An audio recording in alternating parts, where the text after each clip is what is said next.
With us, Orville Schell of Berkeley, and with a wonderful session with Jonathan Spence, which I'm so sorry I missed. What did you cover today at the Bloomberg Link panel, you and Professor Spence? Well, we were talking a little bit about history and, you know, what relevance does China's history have to this extraordinary moment, this sort of economic boom that has suddenly arisen? How did we get here? How did all of the sort of failed revolutions, reforms, and turmoil of this last century finally culminate in this particular moment? You look at Asia, 1964, the Ford Foundation, Jakarta, Indonesia. A few years back for Orville Schell, the span of Asia, what's the number one thing we get wrong when we analyze Asia? When we look at America in general, I know we get a lot wrong. What's the number one thing that we just are off the mark on? I think we don't fully realize that China has, one way or another, stumbled into a very interesting and possibly new and durable development model.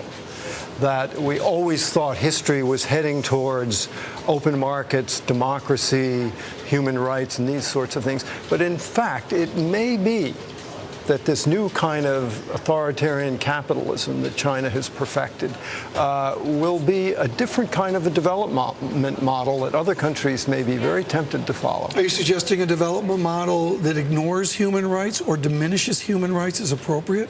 That it may not be a reality that sort of open societies are an absolutely key element to very dynamic and long-lived economic growth. This chart here I found fascinating. I have no idea. I sort of agree with Barton Biggs. It's all opaque.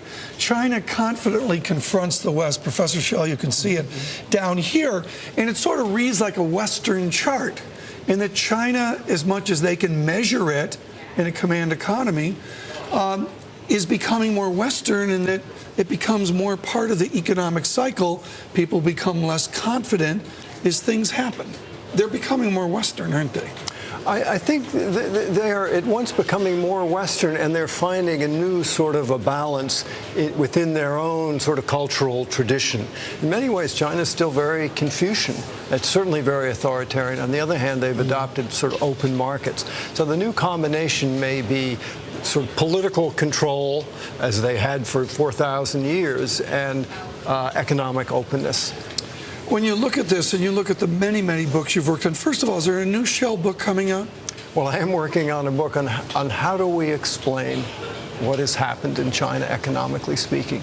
It seems sometimes that it just sprang forth like, you know, Athena out of the head of Zeus when Deng Xiaoping came along. After Mao's failed revolution, Chiang Kai-shek's failed period of rule. So how did this happen? That's, I think, one of the most interesting questions. Here's a recent book, Mandate of Heaven, a new generation of entrepreneurs and dissidents.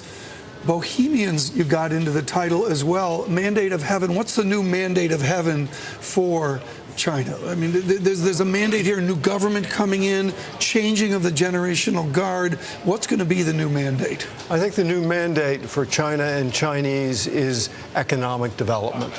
And as long as that moves forward as it has for the last few decades at around 10% growth, I think that's the new source of legitimization for the Chinese government. If that fails, and of course we know that economies are cyclical, then I think all bets are off in China.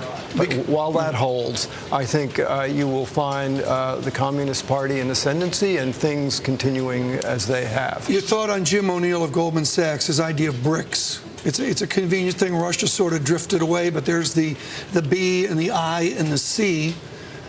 Neil Ferguson talks of Chindia. I mean, these are all nice phrases, and they do fit for the moment. What is the Orville Schell phrase for China right now?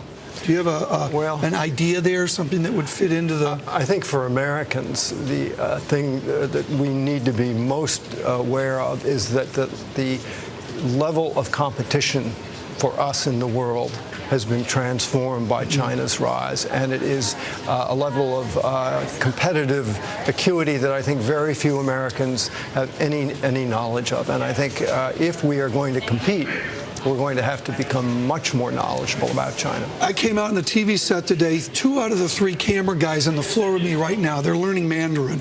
They got Rosetta Stone Mandarin going. Marvin's learning Mandarin. I don't get it. Everybody's learning Mandarin. Should American kids learn Mandarin, or is that just so in that it's out? I think American kids should learn some foreign language. We're terribly provincial. And one of the reasons why China is doing so well is because they've been sending students for the last 20 or 30 years around the world. They've become more cosmopolitan, more sophisticated, and more international. And this is a challenge for our country as well. We send students out too. It's a big deal. You come out of college, you go over to China or Asia, and you teach English. One of my offspring that I admit to is actually doing this, I think pretty successfully. It's a remarkable thing for our students to go over to China. Anybody watching our show here in America, what do they need to know when they send their kids over to those big cities? Well, I think this is the future in many ways. One doesn't want to overdo it because China does have a lot of problems. But I think another aspect that America is going to have to confront is Chinese investment in America. Do we feel comfortable with it? The river is starting to run backwards. We've been exporting capital to China, as has the rest of the West. Now, China is going to start exporting very large amounts of capital. I totally agree. I mean, I rarely give my opinion on here, folks, but a minority interest by the Chinese, that's appropriate, isn't it? Absolutely. If we believe in free trade and if we believe that all countries should be equal in their ability to invest here as we like to invest there, then China has to have an equal playing field. We've got a chart here. I want to show it quickly. We're going to squeeze this in, Professor. Schell considers rice. There's inflation-adjusted rice. The mathematics is a little nudgy, but the answer is rice is higher big off the gift of the previous decade. How big a deal is expensive rice to China? Very big, because inflation is always a terrible sign for a government that bases its well-being on economic progress without rising prices. Thank you so much. We're sorry to cut you short off that Egypt coverage, but we just had to do it. Professor Orville Schell with us. We'll get him back for an extended interview.